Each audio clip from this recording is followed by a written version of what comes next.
Hello and welcome to the Sensibly Speaking podcast. This is Chris Shelton, the critical thinker at large. We are available as a podcast on iTunes, Stitcher, YouTube, of course, if you want to watch it on video, and on Google Play now.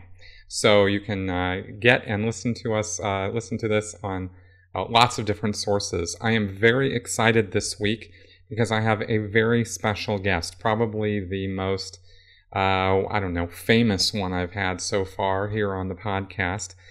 His name is Aron Ra, and actually born L. Aron Nelson is actually his name, but he goes by Aron Ra, and he is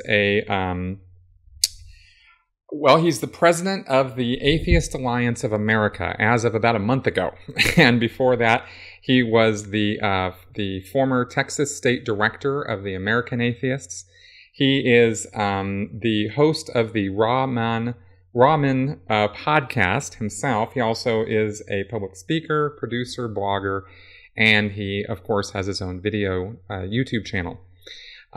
He came through to Denver on a speaking engagement a week ago, and I spoke with him and met him, and then he agreed quite kindly to be here on my podcast, and so we did a Skype interview this week, which we'll get to in just a moment.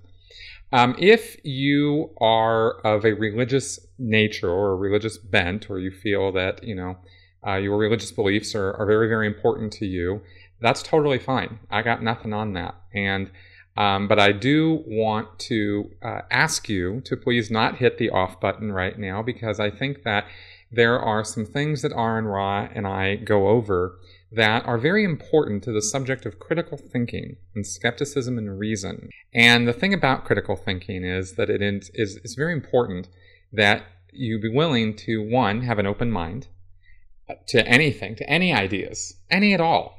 To the degree that you close your mind is the degree that you close off learning and education and growth and knowledge. And I don't think that's ever a good thing. I think that it's always a good idea to keep an open mind. I have an open mind about all kinds of things. And I think that if you're going to call yourself a critical thinker, it can't just be that you're a critical thinker on this subject because you have figured out whatever the facts are in regards to it, and now you know how it is, and that's all there is to know. That's the opposite of critical thinking. And in this particular case, I'm going to be talking with a person who is, I guess you could say, a professional atheist.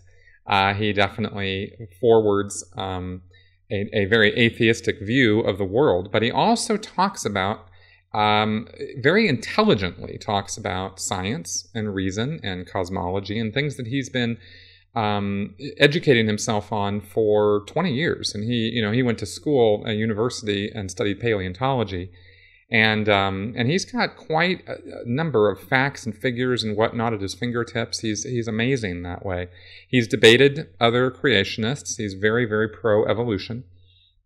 And we discuss both that and the future of our society, where we're going in terms of religious belief and that sort of thing. And I think that this will be something that anybody can learn something from, get something out of. So I very much encourage you to keep watching this podcast and let me know what you think in the comments section. All right, here is my interview with him. First off, thank you very much for being on my podcast. I really appreciate you taking the time. My pleasure. This was a fairly recent thing, becoming the president of the Atheist Alliance. Yeah, that was it was within the last month or so, I believe. Yeah, close to that anyway. How did that come about that you became that title, and what does that mean exactly? What is the Atheist Alliance, and what is it that you guys are doing? Well, the active president said that he wanted somebody that was more visible than he was. He said it should be a more figurehead position, and so he asked me personally, would I be in the running? And I said, well, yeah, okay, I'll do that. And then they elected me. But I met one of the previous presidents of Atheist Alliance of America in Ireland at the World Atheist Conference in Dublin. And I've been to a number of their conferences since then, and they've always been very posh affairs. They give out the Darwin Award which most recently was given out to Lawrence Krauss, and in previous year, I think in Denver, it was given to Eugenie Scott. Or that might have been in Boston. I guess maybe it was Steven Pinker in Boston. I'm not sure. Mm. Yeah, it's their past history, as I said, has been very posh events, and I am going to be I'm a little intimidated in how am I supposed to live up to what they've done in the past, because some of their events were outstanding. But we're going to put together some revenue streams and maybe go a new direction if I can find a new direction to go in. What I really want to do, my personal goal, is to raise the image of atheists as a voting demographic, because I'm convinced that there are a lot more atheists than any of the pollsters are saying. I mean, when you look at the polls, national or not the globally, you look at the polls, irreligious nuns account for not a third, but they're at the third position with regard to religion. So you have Christians, roughly 2 billion, and Muslims are something like 1.6 billion or somewhere thereabouts. And then just after them are the non-religious, or the irreligious nuns, whatever they are. And that's the thing, you can't tell what they are, because Right. some of them, I know some of the people who put down no religion mean no denomination. And what that typically means is, I mean, especially places like here in Texas where people call themselves non-denominational, it means not only are they not going to open a Bible and read it, but they're not going to listen to a preacher tell them what's in it either. Right. So they don't really fit the category of any kind of a religion at all, but they're clearly God believers. They're still theists, even if they don't understand their own theism. I have several family members who are like this. They proudly say that they're Christian, but they haven't the first idea what that word even means. Right. But they believe in God, and that's the big question. So many of the nuns we know are atheist. They say that whether they might not identify as such. Many of them say they're non-theist, or that they're not religious, and they don't know that means atheist, because nobody seems to know what atheist means. Well, and in fact, that was one of the things I was going to ask you about, is let's talk about atheism, because in the big wide world, there are a lot of ideas about this word. And I mean, it polls at like 3% of the American population when you ask them specifically, are you an atheist? And Yeah. yet we know the nuns, like you were just going over, are a much larger percentage. So, even within the atheist community itself, there's, various ideas about what this word means. So when you're talking about atheism and as a, for the Atheist Alliance of America, what are we talking about?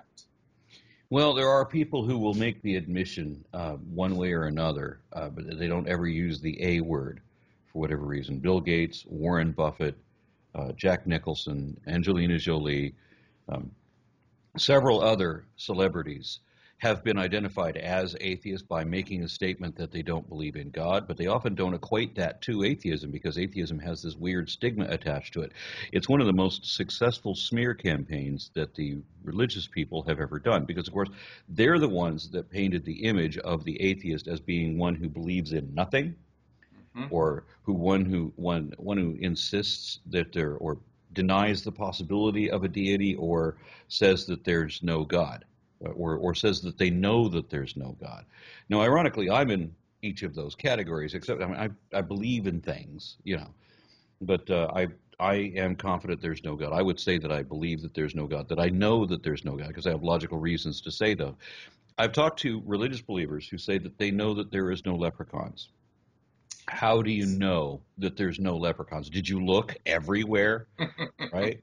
Maybe they just weren't in Ireland when you were there. Maybe. So, but the reason that they know that there are no leprechauns is because there's no evidence of leprechauns. Now, that was the answer that I got, and maybe that's sufficient. But I would say more than that. Not only is there no evidence of leprechauns, but everything we know about anthropology and of evolution and other things, and tells us that you can't have people that are 6 inches tall or less. That it's not possible to have a humanoid figure either derived naturally or whatever. And these things are supposed to have magical powers. They're not possible by any stretch. According to anything we know about anything at all, these things are not possible. So it's not just that there's no evidence, there's actually evidence against them. Now, God falls into both of those categories. There's no evidence for it. We got evidence against it. It's not even possible, right? So that's, if it's fair for the religionist, for the Christian to say that he knows based on that there are no leprechauns, and it's fair for me to say that I know that there's no God. But that is not a requirement of atheism, because before I investigated all of this to this degree, there was a time when I considered that there could be a possibility that there might be a God, and I just wasn't convinced that there was a God. Maybe there was. For a long time I thought maybe there was. I'll just look for some reason to believe that. And eventually, of course, I gave up on finding one. Right. So a lot of people, and sometimes even people in the atheist community, try to thwart our own efforts by saying that atheism requires a positive belief. I've run into a couple of people that say this. No, it clearly doesn't require a positive belief. And there has to be a category for people that just don't have the time or patience to put up with the idiocy of that question. Do you believe in a magical anthropomorphic immortal who somehow controls absolutely everything that ever happens in ways that don't even make any fucking sense? Right? Most people don't have time for that. My favorite atheists are the ones that never even think about it. They are the nobody's fool type people. Mm-hmm. I like to harken back to Perry Mason. Perry Mason was, I think, the ideal atheist that we ever saw in the 1960s. And he's a compassionate sort of a person. He's certainly a smart guy. But as soon as people start talking woo, it's one eyebrow goes up, and he doesn't have any time for that. Right? I said, well, let's talk about this other thing that we need to talk about, or let's not talk at all, right? Because that's the way people ought to be. So when you start saying that you have these weird beliefs, right? Another thing I see all the time is that it doesn't matter what you believe. All that matters is why you believe it. So, when people say, well, I believe, well, I don't care. Is there any reason I should believe that horse shit? Or is it okay to just say, shut up? Fair enough. That's right. Let's talk about something real, or the same kind of thing happens when, let's say, you're not into comic books and somebody really, really, really wants to go on and on about Spider-Man, right? Not from the movie, but from the comic book, right? Yeah. I can't keep up with that. There are some people that just don't care, and if I'm talking to comic book nerds in the audience who don't understand that perspective, just imagine that somebody wants to talk to you about football, because I have the same problem with that. This is no exaggeration. Okay, being completely sincere here. When there's a football game on, I would honestly rather watch the static between channels. Wow. Because that, to me, is honestly, being completely legitimate here, that is more interesting, because I know that a substantial amount of that is coming from Jupiter, and I think that's cooler. I mean, how many times you interview all of these guys? Well, we sported as well as we could sport, but the other guys sported really hard, so we're going to try to sport better next time. That's every interview. Exactly. How can it ever be interesting? Right.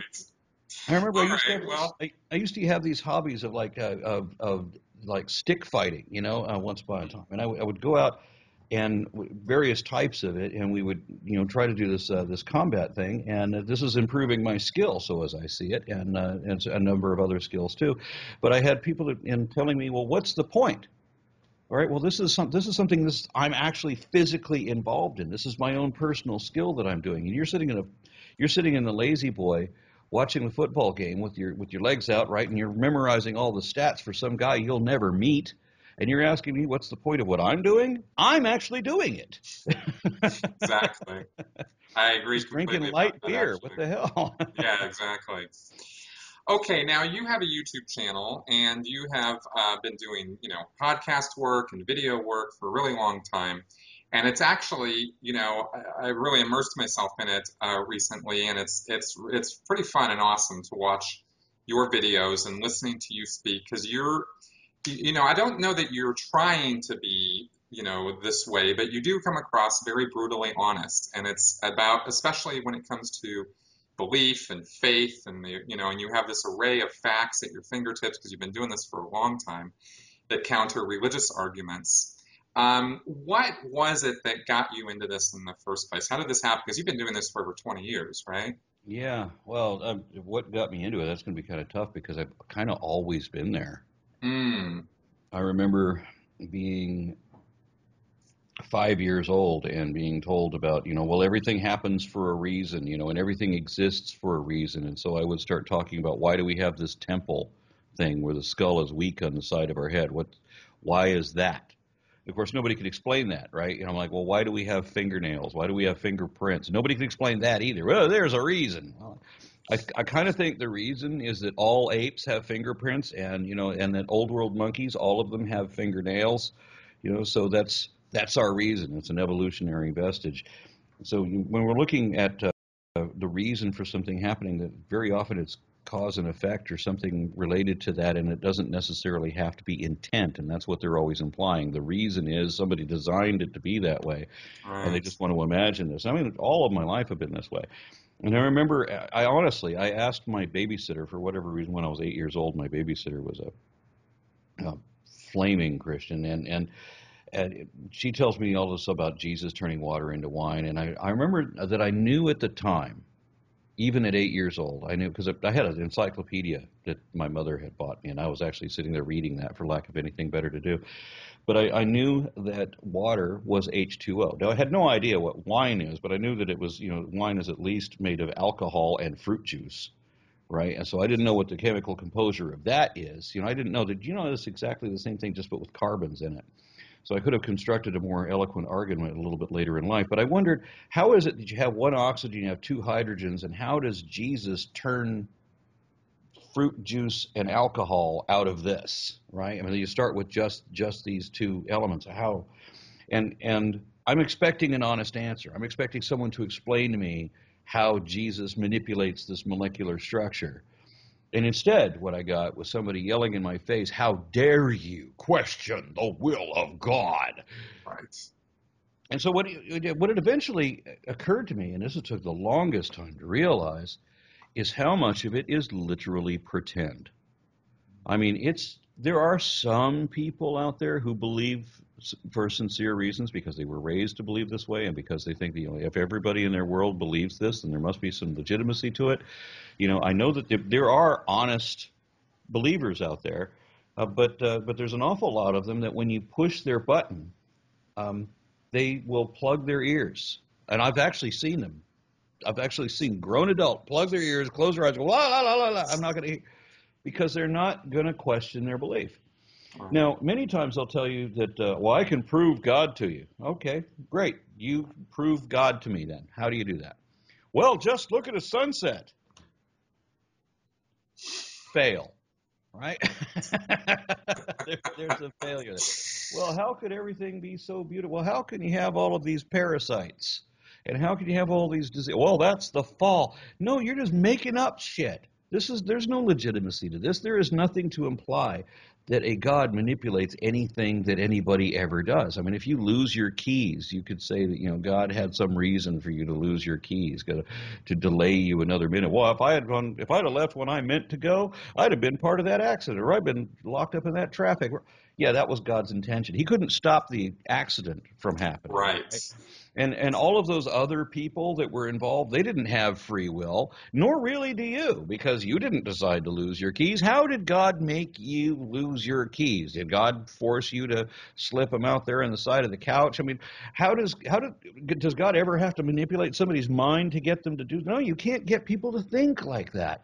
They won't think of the reasons. They don't think of the mechanisms, right? So it is like everything that ever happens is written in a script. We may not even be real characters. I mean, here's another funny thing. When you argue with believers and you start presenting evidence against their position, they have to argue that the evidence is wrong. And how could all of the evidence be wrong? Well, all of the evidence can be wrong if reality is wrong. So very often this is actually the first place they go, is to tell me that you can't know anything unless you know everything, or that reality is wrong. And there's a number of religious organizations that actually post this in their statement of faith, that any fact that contradicts their interpretation of Bronze Age folklore is wrong and must be dismissed. There's a number of preachers that have said, anytime that reality contradicts the Bible, reality is wrong. So that we know that they're pretending. And when I say, okay, well, I can prove evolution to you then, And I can actually do it. It's not like, look at a sunset or any bullshit thing like that. It's not. Have you noticed that every argument you've ever heard for God is a logical fallacy? And if you want to further explore that, look up the list of logical fallacies. There's several available online. You will recognize every logical fallacy is also an argument for God. That's right. So yeah, this is the way. This is logically fallacious thinking gets you to God.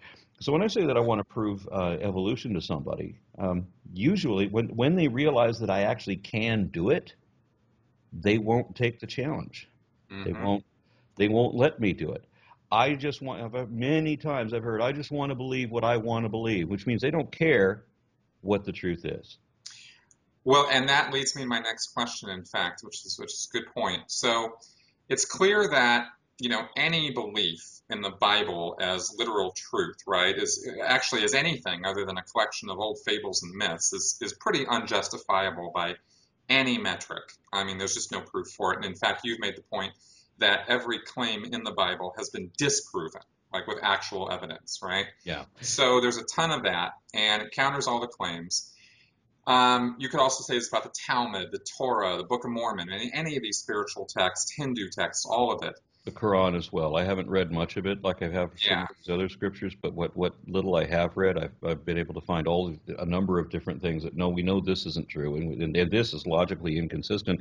This is a contradiction just within itself, right? Right. That's right. And so the Quran falls apart exactly the same as every other religious scripture does. I mean, when I read the Bhagavad Gita, I tell you, I read that with the same open mind that I originally read the Bible when I was a boy. I had some affinity with some of the artwork of Krishna. I liked the idea of the reincarnation and everything. I read a book called The Science of Self-Realization by His Divine Grace, A.C. Bhaktivedanta Swami Prabhupada, and I thought it was going to be an exploration of what really happens when you die and how reincarnation works and everything. Because I'm thinking scientifically, even though I'm thinking about an afterlife, because I don't understand the concept of faith. Faith meaning to pretend to know things you don't really know, to just assert things without knowledge. Right? It's not just that you believe without evidence. You're asserting without knowledge. I think Ambrose Pierce, said that faith is one who speaks without knowledge of things without parallel. Anyway, when I read the Bhagavad Gita, the first character mentioned in there, King Arjuna, the first few passages that describe him, I'm like, there's a noble character. I can really get with that guy. I like this. I'm going to like the Bhagavad Gita. I'm going to like Hinduism because Arjuna, there's a badass character. I like him. And then Krishna comes in and undoes everything that was noble and good about Arjuna. And that's what religion does.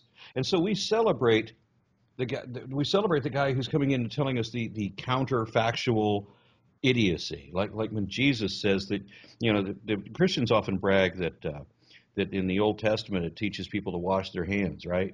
Well, hey, they had divine knowledge. God had to tell them to wash their hands. Well, really, who told raccoons to do that too? I mean, monkeys do that. I mean, everybody knows immediately, oh, hey, water washes things. You don't need a God to figure that out. You just need water to figure that out. Kind of in a minute, you got that, right?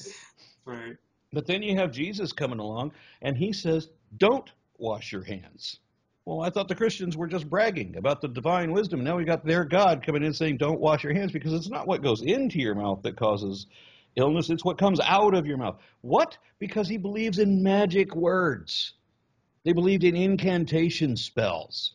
Right. And they believed in demonic possession, right? So if Jesus really was the guy that they say that he is, why would he be trying to cast out demons? Why would he be telling people things that we know are absolute bullshit, right? And I'm talking about everything he says. Because a lot of people, and I was guilty of this too. I mean, like, everybody loves Jesus, and so Jesus said this, blessed are the meek, and one or two other nice things, so maybe Jesus was a nice guy as opposed to the Old Testament God, which is a complete ass. But Jesus is kind of a complete ass too. You just have to look a little deeper to see it. And so I remember a Christian friend of mine when she said, well, I'm holding on to the Christianity thing because Jesus was a really sweet guy. And I encouraged her to read Matthew 10. All the way through. Just read that one bit there. And that was enough. That ended her Christianity right there. Because she hadn't actually bothered to read it. And I said, pay special attention, not just to when Jesus tells his followers to sell all their clothes and buy weapons, you know. But also when you say that you can't be a disciple of Jesus if you don't hate your family. You have to believe for imaginary reasons in an imaginary thing, right? Even ahead of your own family. You have to throw away the deepest, most hardwired instincts you have, not only for self-preservation, but preservation of your loved ones and your kids, because, this is a selfish gene king, right? We take care of our immediate family as we would ourselves. This is where altruism comes in. So you're going to violate your own nature to preserve your own kind, your family, friends, and fellows, for a phantasm, for something that you're literally pretending to believe. And you have to hate those things, and the extremism involved in that. So I don't know. I'm ranting again. I'm going to stop. No, it's all good, but I get your point for sure, and I actually makes me wonder. I think I told you, when you came to visit last week that I used to be involved in Scientology, and I was involved with Now that. there's an interesting conversation, because I have not ever. This is amazing. I have not ever actually spoken to a Scientologist. Really? Okay. That's Well, correct. you're now talking to an ex-Scientologist. I was involved with it for 27 years. Oh my word! Yes, and I was actually almost pretty much born into it because my parents got involved when I was very, very young, like 2 years old. Mm-hmm. So I was raised in that environment. And I've been out of Scientology now for about 3 years and been a very vocal and active critic against it because of the various forms of undue influence, the lying, the nonsense that goes on with it, and the fact that it's not at all what it claims to be. I have a question for you. Yeah, go ahead. One of my weird fascinations is that, whenever people tell you that they became Christian, a lot of people will tell you, "Oh, I used to be a orthodox atheist or a diehard atheist or a devout atheist," things that can't really exist. And then I became a Christian, when I found God. Well, how did you find God? Well, I used to be a crack addict. Well, that doesn't mean you found God, right? Mm-hmm. And there's lots of ways you can get away from crack addiction or any other type of addiction. There's so many different subtle changes or changes that can happen to you in your life that can completely replace that. Like you That's finally get the decent job, you have a better work ethic, you have hobbies that fulfill you. Any of those things can work. So you're really replacing one addiction for another. But while the stories of adopting your religious belief tend to be about the same thing all the time, the stories that people give for why they're no longer religious Mm-hmm. are never the same.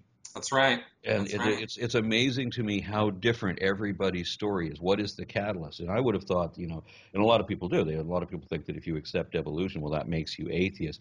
But so far as I've seen, that's not the thing that does it, unless you're in a really diehard fundamentalist group. Because you're in a fundamentalist group, if they prove the Bible wrong, then God is wrong, because God and the Bible are the same thing. They worship a book. That's right. That's So right. if you have an independent deity, and the Bible, it's okay to throw the Bible away as a piece of man-made fiction, and maybe God exists outside of that, well, then it's a little harder to argue against it. But the catalyst, the event, or the thought that moves people away from those religious beliefs is different every time, and you can never predict what it is. What is going That's to be right. the button That's for right. that person? That's So right.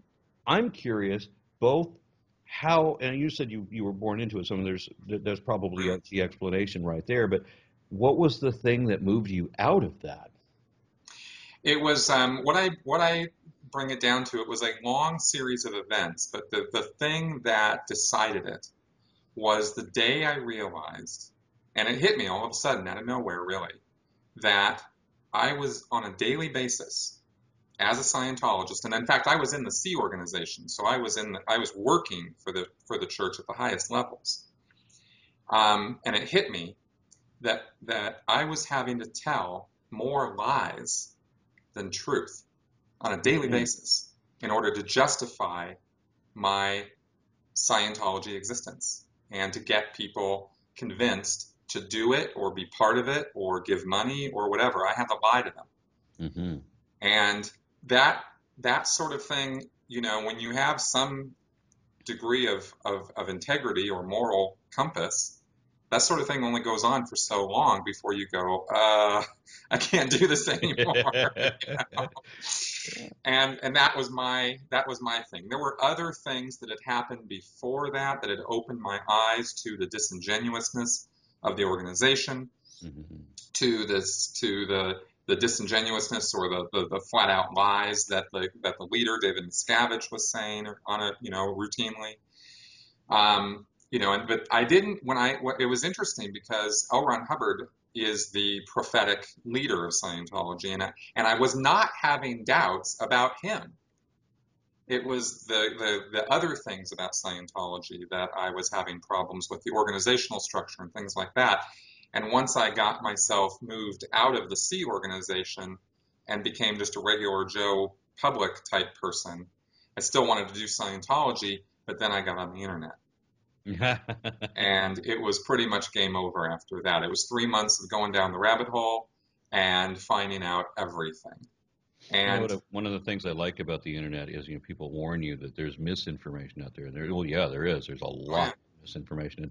And so many of the news stories that you read, you find out are not actually news. One of the things, that, as you remember, that I was talking about when I was in Denver, is how we can't trust even mainstream media. That's right. When you get your science from MSNBC, Mm-hmm. you don't know what you're actually getting, right? That's right.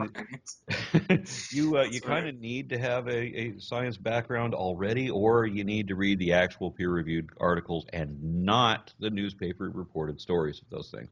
Because as I said in Denver, the reporters will embellish, right? And so a lot of the information that I wrote, and my speech in Denver was talking about how I had been fooled by reading the news stories about certain scientific breakthroughs rather than reading the articles themselves, because then you get the interpretation of the media, and that can just go anywhere, right? So now in the internet, it's far worse, because there's not just people making honest, innocent mistakes. They're making deliberately dishonest, and this happens in mainstream media too. But then you also have people that are just completely making things up and just presenting faux news stories. And you can never tell when it's a fake news story anymore. I mean, I read one a year or two ago that was talking about how an 85-year-old man, Pat Robertson, it was a supposed news story that was saying that Pat Robertson was found unresponsive at his office. The guy is in his late 80s, right? This is not an outrageous story. What's not to trust about a story like this? Yeah. Right? And there wasn't anything outrageous in this whole story. It's Pat Robertson. How could it not be outrageous, right? How could you write a fake news story about Pat Robertson and not have one outrageous feature in it? So I believed that this was a thing, and I commented on it on Facebook. I'm like, this old codger's finally kicked it, I guess. Yep. And people are criticizing me for being unskeptical, for believing anything that I read on the internet. They didn't say that he like rose up into the sky or anything, or that he was made of, that they peeled his skin back and found a lizard or something. No, That's right. Or demons finally came out of his couch and dragged him down to hell. The beautiful thing about that is that because the internet is filled with so much lies, with so much misinformation, we know that it's not all that way. We know that we can corroborate certain things. We know that when we get this story, we can go to another source, right? Mm-hmm. And other sources will either bear that out if they're independent, or they will conflict with that, right? So what that forces us to do is to think skeptically. It's not just that the information is out there saying, hey, religion is wrong and here are the reasons. Right? It's just the fact that there are so many liars on the internet, which it's hard for me to believe that I'm doing this. I was so fooled by the media when I was a boy, when I was watching what I thought were science documentaries that were actually completely made up junk, right? That I'm now advocating that it's a good thing that there is so much nonsense on the internet, because it forces us to figure out, how do we trust the real information? Because if we just trusted whatever we read, we would be so much easier deceived. Very true. Very true. And I'll just comment real quickly. When I was going down the rabbit hole on the Scientology stuff, I saw stuff that was just blatantly wrong about Scientology, and about Hubbard and that sort of thing. But exactly like you just said, you get multiple sources, you get, you make personal contact with people, and you find out the real deal on stuff, and it's possible to do that. And that's why I adopted critical thinking as my number one platform now, to talk about. As we mentioned before, there are people who will plug their ears, who will close their eyes, who will tell you that, and I've actually heard it phrased this way. Somebody said, "These may be what the facts are, but I prefer to believe this." Exactly. And I actually heard that. I heard that from a minister in his own church addressing his own congregation, where he said that I have evidence that A exists, but I prefer to believe B. Right. Although everything points to A, I'm going with B. That's right. Now, he admitted that that is by definition delusional, and he said he doesn't care. That's right. Now, other people will tell me all the time, I get it, whenever the definition of faith comes up, then they all want to redefine faith such that it's the opposite of what it is. No, faith isn't a belief that's without evidence. Faith is a belief that is based on evidence. Really? Good. Okay, so since we know that evidence is a body of facts which are positively indicative of or exclusively concordant with one conclusion over any other available option, then what is the fact that is only concordant with this conclusion or that positively indicates this conclusion? And you know what? They've never, ever got an answer to that question. But they'll always tell me that faith is a belief that is based on evidence. Rarely they will admit that, I don't care what the facts are, I'm going to believe what I want to believe. But sometimes they try to bluff up a little bit. And then we say, well, what's that evidence? When we were talking about conversion from religion, where people used to say, well, I used to be a devout atheist and then I became a believer. I met one of those people. There was a person that was an actual atheist activist in her college group at one time and then became a Christian, right? A specific denomination of Christianity. So, there's so many different assumptions to take you into any specific denomination. Just the concept that first you're going to adopt that there's a God, then you have to adopt that it's a Christian God, then you have to adopt that it's that particular denomination of Christian God. And there are other assumptions required to get in. So if you're thinking logically, it is impossible to think rationally and get to that position. That's right. So when I'm talking to this girl, it was a radio show that I happened to be talking to her on. It was on Dogma Debate. And I asked her, how did she make the move to Christianity? What is the thing? Because when people talk about why people stopped believing, they give reasons, right, why they stopped believing. But if you start believing, what's the reason you started believing? And she goes, well, I just looked at the evidence. I'm like, what evidence? Well, you look at the facts. And what facts? Right? And we had to go round and round about this. She was very evasive and was increasingly evasive about this. And I'm like, no, I want to know, what was it that indicated to you that there was a magical anthropomorphic immortal that is somehow controlling anything? What fact indicated that? And you know what it turned out to be? After a good, I don't know what it was, 20 minutes, half hour, something like this. It was a very frustrating conversation to keep asking the same question, paraphrased, while she keeps trying to duck and dodge, right? Eventually, the answer was that she met a group of Christian activists, guys, in college, and they were hot. Right. At least you got the honest answer.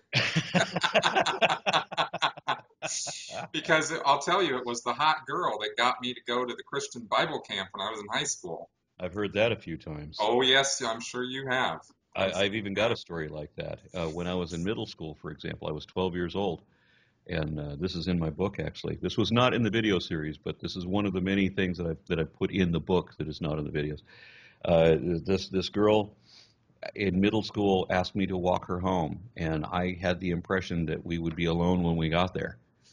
So I'm a 12-year-old boy, and she's a cute girl. She's interested in me. This is the first time that I've had that kind of a potential, right? So being young and hormonal, I took the bait. And I didn't realize that she had been told by her family to snare a young boy at school that way and bring him home. So when I get to her house, everybody's home, including Grandma. And they all have been waiting to meet me. They don't even know who I am yet. They don't know which boy she snagged. She just was under instructions to bring somebody home. So they were all very warm and friendly for about a minute or so. And then they start speaking in tongues and writhing on the floor and telling me that any minute now the world will be engulfed in flames and they will disappear, but I will be roasting in the lake of fire. And remind you, this is 1974, and they were believing this is going to happen any minute now. Wow. You know, I would so love to be, if I still had a contact for these people, say, hey, what happened? Is there an expiration date on this bullshit? Yeah, exactly. When I was a very little boy, one of my earliest memories, in fact, was playing with in a house full of children. It was just two people, but a whole crap load of kids, because for whatever reason, extremely religious people like to bring in way more souls for the Lord than is necessary, right? Let's hasten the demise of our planet and resources by overpopulating as much as we possibly can. Yes. And let's make sure that we don't have any kind of education or birth control. Let's just overpopulate like little rabbits, right? Till everybody ends up starving to death and everybody's stupid. Mm-hmm. And we can all pretend that there's some tooth fairy in the sky that will somehow undo all the damage that we do to ourselves. And very often I see people get desperate in their religious beliefs too. Like they will condition themselves such that if the belief is not true, then they've completely fucked themselves, so that they have to believe it, right? In order for their own salvation, not from damnation, their own salvation from the mistakes they've made and the investment they've given to this belief, right? This is to encourage belief, because this is how badly they want to pretend. But it is pretend. So how can there be any value in that? Well, But actually, those people that I was just talking about, yeah. refused to mow their lawn or fix the hole in the roof, because Jesus is coming back any minute. And this would be roughly 1964. Wow. Well, all right. Now, of course, we often in the atheist community talk about extremism, fundamentalism, people who have like these hardcore beliefs and how ridiculous they are, and that sort of thing. Um, and not from the point of view of trying to like disrespect the person, but the belief. I mean, they're ridiculous beliefs, and you don't have to respect the belief, but whatever. But then there is what, I have lots of friends who have religious beliefs or religious ideas or whatever, who are way more average, I think, right, or more average view of your churchgoers or this sort of thing, who look at this fight of atheism versus extremism or fundamentalism, and they think the whole thing is just kind of ridiculous because they're not running around hurting people, they're not carrying out jihads, they're not protesting soldiers or homosexuality or any of that kind of thing, and they kind of have a live and let live attitude, and they just want to take comfort in the idea that their life is better because of God, right? Yeah. Or they have some shot at immortality because they believe in Jesus, right? And I think they would look at this and they'd say, look, what's the problem? Why do you have to get in my face about this? And I'm wondering what your response is to those kinds of people. I want to start telling people that Benjamin Franklin was the first president of the United States, and that Columbus discovered Ohio in 1942. Because people will feel an inclination to correct me, and they'll want to present their facts to prove it. Well, I can just say, I choose to believe that Benjamin Franklin was the first, or Uncle Sam. Uncle Sam was the first president. That's why he's on the dollar bill. Oh, that's your dollar bill. It's not the original press. Only the higher ups and were able to say. You can be unreasonable and irrational about anything, and people will try to talk you out of this. Well, why? Why don't you just respect my belief that Uncle Sam was the first president, and that you've bought into the conspiracy? You're a George Washingtonist. And people will begin to understand that way that what they're saying. This is why I like what I call the parody religions. The first of them being was started here in Dallas in around 1990, 1992. It was the Church of Bob. And I am looking to interview Ivan Stang, who was the founder of the Church of Bob, the first of the parody religions. Of course, after that, you get the fans of the Invisible Pink Unicorn, you get the Cthulhu worshippers, I want to start a Godzilla cult myself. Uh, and then, of course, the flying spaghetti monster and so forth. I actually went to an atheist event that was hosted. It was a very good one. It was hosted by the Pastafarians, right? And they had Lawrence Krauss and Neil deGrasse Tyson, very good, right? And I also spoke at an event that was hosted by Cthulhuists. Wow. Yeah, so I love the parody religions. When you can't disprove the existence of the celestial teapot, for Right. example, and people only then begin to wake up to the fact that everything they pretend to believe, they literally pretend to believe that you have a choice. You either believe, well, maybe this isn't a choice because it's not a choice for me. What I believe is a logical consequence of my understanding of the facts. And if you show me that I'm wrong, well, then I have to consider the evidence that I'm wrong, right? And I might test that evidence, but eventually I'm going to have to consider what the evidence indicates. And that is not a choice for me. But other people will say that belief is a choice, that it is an act of will, of mind over matter, the power of positive thought, right? So that if if you can actually change reality if you could just believe hard enough. Right.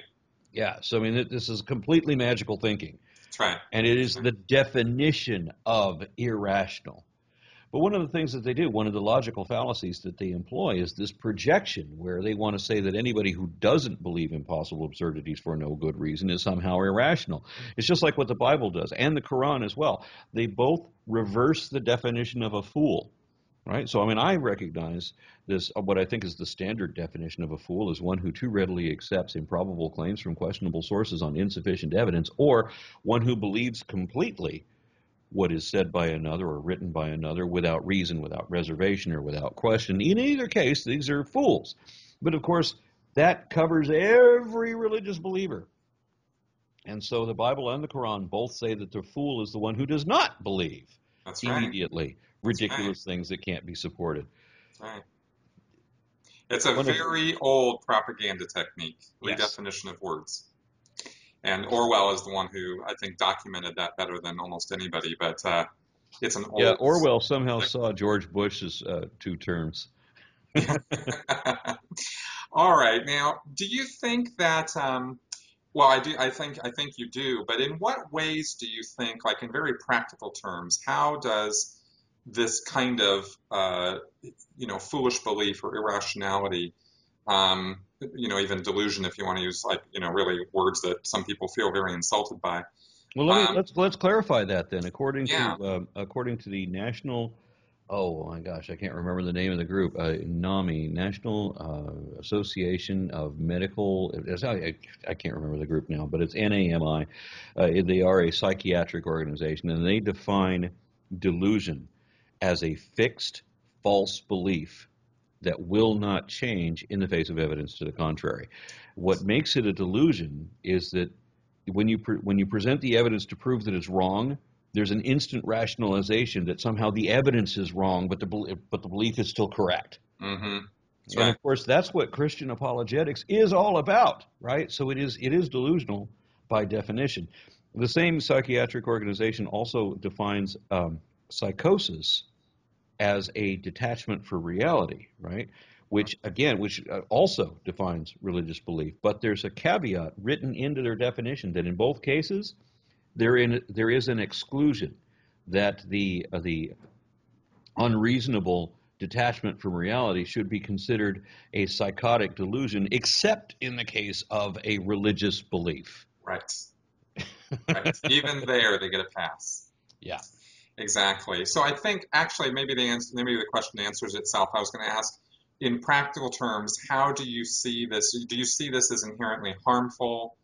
Like, is this a bad thing to be running around with? And I think it's pretty There are obvious some that it messes with people's thinking. there are some people who say, what's the harm in letting them have a little magical thinking? Well, you believe whatever the hell you feel convinced by, but when you're pretending, you're lying, even to yourself. And when you express that, I believe X, I don't care. But when you say X is true, that's a different statement. That is very true. And if you are asserting as fact things that are not evidently true, that is dishonest. And some people want to contest me on that. That you can say that there's a man behind you with a knife, even if you know there's no man behind you with a knife. You're just going to say that, right? And maybe there's a really tiny man you can't see. There could be a man behind me with a knife. Maybe he's just really small, right? Whatever the bullshit excuse is, there is no excuse for making the assertion of fact of something that is not evidently true. That is dishonest. It's always dishonest, and that is what all religions do. That's almost all they do. I have to say almost all they do because they do a lot of criminal abuse as well. So I'm an anti-theist. I see religion as a net negative. The best thing that religion does is lie to people. Wow. And then every other thing they do is worse than that. What do you say? Because I know this is going to be the immediate reaction to a statement like that is going to be, well, what about all the charity work and the disaster relief? It's lipstick on a pig. So it's lipstick on a pig. Okay. Now, I've had people come up to my door and they say, well, Jesus said one or two nice things. Yeah, he did. And he said a whole bunch of crap, too. Right.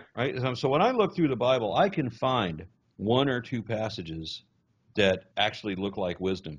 My favorite example is Ecclesiastes 3:18 through 21, where the Bible admits that we are but animals, and who even knows that there is a soul that goes in a separate place for men than it does for animals? Because who knows this? Nobody knows this. So shut up and accept what is your lot, right?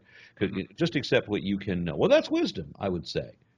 Okay, but this is in contradiction to everything else the Bible says. So while I found a nugget of wisdom which stands against everything else the whole Bible believes, that doesn't mean anything. So like when the church does a charity drive or a fundraiser for something, it is too little, too late to save their image as manipulative, oppressive demonizers in many cases. I mean, people who perform. Do I need to list the history of any religion? I mean, it doesn't have to be Christianity. We don't have to specify.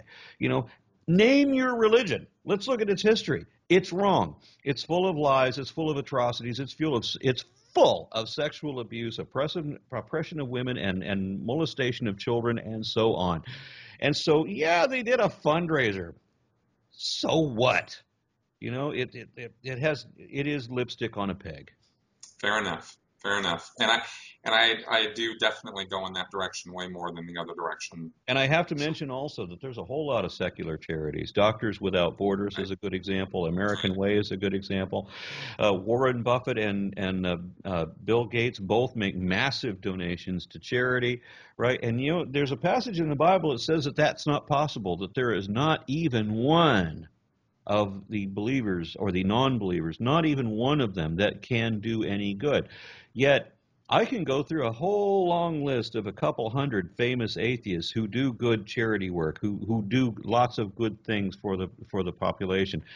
And that's just one more proof against the Bible, one more thing that the Bible got demonstrably wrong. Well, obviously, the only explanation for that is that they're actually true believers and they just don't know it. Yeah, I'm currently doing a video series on the irrefutable proof of God, where I'm taking a cult leader. This is a particularly insidious guy who, in one of his sermons, he tells all of his congregation to sell their homes and businesses and give him the money. Oh, you're kidding. Because they need to be all in. So he doesn't just rule their personal lives. He owns literally the entire community. He owns all of their property. Wow. Right? And that goes way beyond the whole seed money thing. So I'm all about attacking this guy. But he falls into the definition of what you were just talking about. This is the inspiration for why I attack that asshole. Yeah, no, it's a good series. I've been watching that. All right, now, do you think that, now looking at us human beings, us fallible, stupid, animalistic, kind of emotion-based creatures that we are, do you think that because we have this proclivity to fall into emotion-based ideas over facts, I think any day of the week, almost the majority of people are going to go with what feels good over what they know is good. Otherwise, how could Taco Bell stay in existence? Do you think with this kind of mentality that we have, do you think we're ever going to get there? I mean, you've seen on your channel, you've seen some of the levels of stupidity that some people can get up to. Especially, I love that pathetic prophetic failures video. I mean, end of the world, it's coming, right? So, do you think we can reach people like that through American Atheists, or move this ball down the road? There clearly seems to be a significant rift in humanity, wherein you believe what is evidently true, or you choose to believe what you want to believe, Yep. and just pretend. And that really seems to be where the division is, where truth literally doesn't even matter. That truth is irrelevant, right? And so lies are permissible. It's okay to lie if you're lying for Jesus. And it's Right. okay to do a whole lot of other horrible, despicable things too, if you can just pretend that God hates everybody you hate for exactly the same reason that you hate them. And I think I'm ranting again. Well, I only am nodding right now because I know that mindset. Yeah. And so I've when you done want to get past that point, now that we're in the age of information, maybe it's possible to do that. Mm-hmm. Maybe it's possible to make significant inroads. I mean, atheism is on the rise in all 50 states. It's the fastest growing demographic worldwide.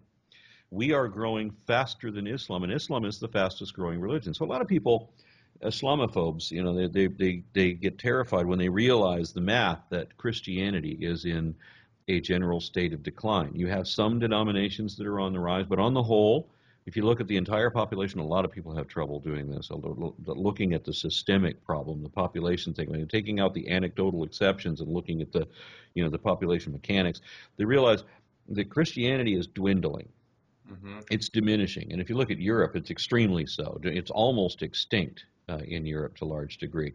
And it is definitely in decline here, even in places like Texas, where we lost in the last decade or so, there's been a 20% rise in people walking away from religion, right? So they realize the math that Christianity is dwindling and Islam is the fastest growing religion, and it's already at 1.6 billion, and Christianity is barely 2.1 billion. How long is it going to take for Islam to eclipse Christianity globally and nationally, domestically, right? I mean, so every law that people make to be friendly to religious belief in this country, there's one way of looking at it is that every law that you make that supports your religion will make it easier for the next dominant religion to take over after you and take advantage of the inroads that you have left. Mm. But one of the saving aspects there is religion, or atheism really is on the rise. That secular, what do they call it? The irreligious nuns are the fastest growing denomination. Right. And we will eclipse, hopefully, Islam before it eclipses everything else. So it's a bit of a race between, reason finally coming on the rise after many, many centuries of having these laws of kill the infidel. And I'm not just talking about in Islam. I'm talking about the Christian dogma, right? The Jewish dogma. In the Old Testament, it says, you can murder an unbeliever on the word of one of two witnesses, right? So this is how you get the population mechanic. Oh, you don't believe? Dead, right? Right. And now, how about you? Do you believe? Point the sword in their face. You will very quickly have population mechanics in favor of religious belief. Mm-hmm. But our humanity had to take over at some point, and it needed public education and public communication, worldwide communication, to begin to see what's happening in the rest of the world, rather than what just our local news media thinks we would be interested in. Now we're seeing things more globally. We're thinking more globally. And we're certainly thinking a lot more skeptically. So we have a chance of beating down, where we are still hideously outnumbered and outgunned and outfinanced, certainly. And there are people who will hold to their precious pretend to the death. But we do have an actual shot of eclipsing that and becoming a rational species like we should have always been. Mm-hmm. I think I see it as an information and education problem, and I think that it will be Um, I think in the next couple generations, I think we're going to see significant gains on Yes, this. I I, don't I think have it's to one generation solution. I have to agree with you that I think this is going to accelerate beyond what people are predicting, because there are a lot. I've seen polls from a lot of believers that say that the momentum that we currently have will slow. For whatever, no, this is their own personal bias trying to slow that. That's right. That's right. And if they can't do that, then they're going to recreate their way out of out of it via the Duggars and that sort of thing. There's an example that works for this. I mean, if you think about a bacteria, that you have a bacteria in a jar, and the bacteria replicates every 60 seconds, right? So, so you have 2, then 4, then 8, and 16, 32, and so on, so that it takes 30 minutes to fill half the jar with bacteria. How long does it take to fill the whole jar? And a lot of people, It's just one more. surprisingly, Yeah, it's one more second. exactly, but a lot of people don't catch that Right. because they can't think of the systemic aspect of it. Yeah. And unfortunately, with some painful topics like climate change, Mm. there are realities to be considered that are just too scary because they require that you actually do something, that you actually pay attention, that you can't pretend anymore. Well, maybe you're not pretending anymore that these are the last days, but it's just not going to be what you expected. Mm-hmm. And there's not going to be the magical tooth fairy that comes down to save you from yourself. Right. And then Exactly. maybe there was an expiration date on that biblical edict to be fruitful and multiply and dominate and subdue the earth. Maybe that was okay for the Bronze Age, but Right. now that we have inoculations and trauma centers and hospitals That's right. That's right. and proper food and conditions, well, maybe we don't need to be quite so fruitful. We might even be Exactly. gay, and that'd be okay. It's kind of okay. That's right. We can slow down a little bit. So, all right. So now I'm just gonna get into wrapping this. This has been great. You have a book coming out. Can you tell me about that? Yes, I started my activism on YouTube with a video series that was addressing the same repeated arguments that I see again and again and again. Every time you mention that evolution is a thing, that it actually happens, people would say, well, there's no transitional species, there's no beneficial mutations, and the Bible is the Word of God, or some other book is the Word of God. It depends on who you're talking to at that time. And I just realized that I keep repeating the same arguments over and over again. So I realized that a lot of people will just need like an education in genetics or in paleontology or in scriptural history or political history or whatever to understand what the counter arguments are, and nobody has time for that. And so I made a video series that was meant for people that didn't have a prior education and only had 10 minutes in their short attention spans to get the information that the counter argument is. That Hmm. when you hear somebody like in your family or whatever, online makes this ridiculous argument, you don't even have to argue it yourself. You can just throw the link for my video and say, no, this is it, and be done with it. Well, the surprising thing was that a book publisher asked me to flesh that out. They said that, we like everything that you said there. We want you to say everything that you said, but you flash so much information and go by so quickly. And I know you're just skimming over stuff. We want to know what the depth of this is. We want to know what the real perspective of this is. Can you flesh that out a bit? So I wrote what I think is a substantially large book. It's 440 pages. I mean, it's not like a little. It's a paperback, but it's not a little paperback either. And when you're covering the foundational falsehoods of creationism, I think it's going to be a bulky book. So I mean, yes, I say everything in the book that I say in the video series, but there's probably 5 times as much material that goes into the book than was in the videos themselves. Nice. And some of that may be the picture that that requires 1,000 words. Maybe there's some of that in there, but I do have a lot of other things that are integrated in with fuller explanations of the philosophy of the history. Certainly, lots more references and citations than could ever have been put in the video series. And I'm looking forward to it. I've never written a book before. I've got shining reviews from a number of the famous atheist biblical scholars, for example, and of course James Randi wrote a very shining review of that. James Randi of the James Randi Educational Foundation, the Amazing Randi, the illusionist who became a skeptics advocate and hero for the longest time. He was very kind in his review of my book. Honestly, though, I just want to hear somebody say, I read the entire thing cover to cover and I like it. I think I've written a good book, but I haven't actually heard that yet. Okay. Well, I haven't heard anybody that's actually read the entire thing yet. That I know that they've read the entire thing yet. So I'm looking forward to that. And the book is doing surprisingly well on Amazon right now. It is currently rated as the #1 new release in Christianity, which is funny because one, it hasn't been released yet, and two, it's certainly not Christianity, right? Yeah, right. But what's the release date? The release date is November 1st.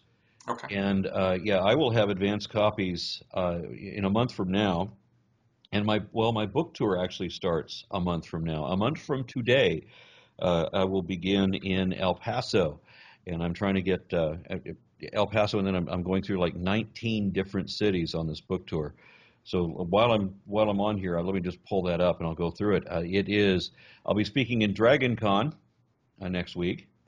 Then it will be El Paso, Texas, Sierra Vista, Tucson, Phoenix, Arizona. Then in California, I'll be in Riverside, San Diego, Los Angeles, San Francisco, Berkeley, Oakland. Then we go to Seattle and Portland, and then we're back in California for a 3-day event, a Free Thought Day in Sacramento. Then we'll be in San Jose, Sunnyvale, Fresno, then Las Vegas, Albuquerque, and Amarillo. And then I'm going as soon as I get home. I got 1 day home after a 5-week on-the-road trip, and then I have to go to Reason Fest in Detroit, Michigan. Wow, busy man. Yeah, this right now is the most busy that I've ever been, probably, because not only do I have to, I'm going to be gone for 5 weeks, and I make a half a dozen videos a month, and I will have to do all of my October videos during September. So over the next 4 weeks, I have to make twice as many videos as I normally would have with all of the editing. I have Sony Vegas. I do a lot of editing, and I enjoy doing it, but it is time-consuming, and I've got to do an awful lot of it. And then at the same time as doing that, I also have to prepare my presentation for Dragon Con next week, and also the presentation, the separate presentation I'll be doing on the book tour. But then on top of that, I'm also supposed to be recording the audio book, which is going to take an estimated 60 hours in the studio. Yep. Yeah. Been there, done that, man. I totally understand. And while I'm on the subject, the way I'm obviously a full-time activist, I no longer have the straight job sitting in the cube farm denying people their insurance coverage. So the way I fund myself, and I need all the support that I can get, because it's never when you look at my Patreon, you think, oh, he's doing pretty well, but it's not as much as you think. There are a lot of other things that I can't go into that, or don't want to go into that all these deductions and subtractions and things that make it not that much.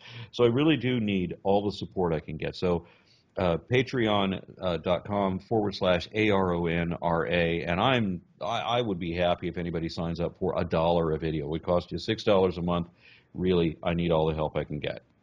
Awesome, man. Well, I hope you do get a lot of support, because you deserve it, and you do amazingly good work.